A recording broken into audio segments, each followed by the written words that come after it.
ભુજ તાલુકાના હબાઈ ગામે ચૈત્ર સુદ અષ્ટમીના દિવસે વાગેશ્વરી મંદિરે મોટી સંખ્યામાં શ્રદ્ધાળુઓ દર્શનાર્થે ઉમટી પડ્યા। Story report by Ranabhai Ahir, Bhuj, Kutch. અષ્ટમી ચૈત્ર નવરાત્રિની આબાઈ આવે છે, શું કહેશો આજે?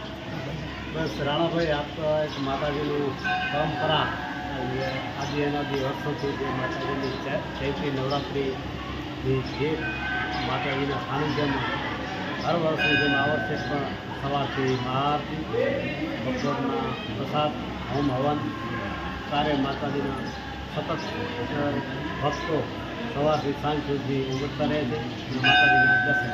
અને ખાસ કરીને હવનનો આજે તમારો રવિ? હા, એ તો માતાજીની જે પ્રેરણા થાય એ હવનમાં હવન કરી શકે કોઈ પણ, મતલબ દરેક સમાજના અહીંયા મતલબ આ શ્રદ્ધાળુ સમાજનો આસ્થા હોય, બધા સમાજો હિન્દુ રાષ્ટ્ર, હિન્દુ ધર્મના કોઈ પણ હોય એ હવનનો લાભ લઈ શકે અને માતાજીના દર્શન કરે। મહાઆરતી હોય છે, પછી સવારના હવન હોય છે, પછી મહાપ્રસાદનું હોય છે અને પાછી સાંજના મહાઆરતી, એવો પ્રોગ્રામ હોય છે।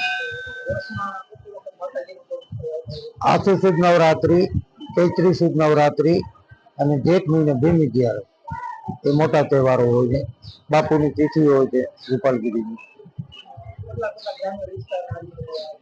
અને આમ 64 ગામના વિસ્તારના આવે, આજુબાજુના 64 ગામડાના વિસ્તારમાં।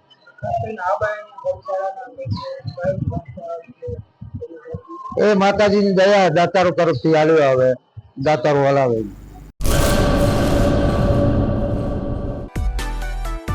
માં motor driving, safe and sure driving.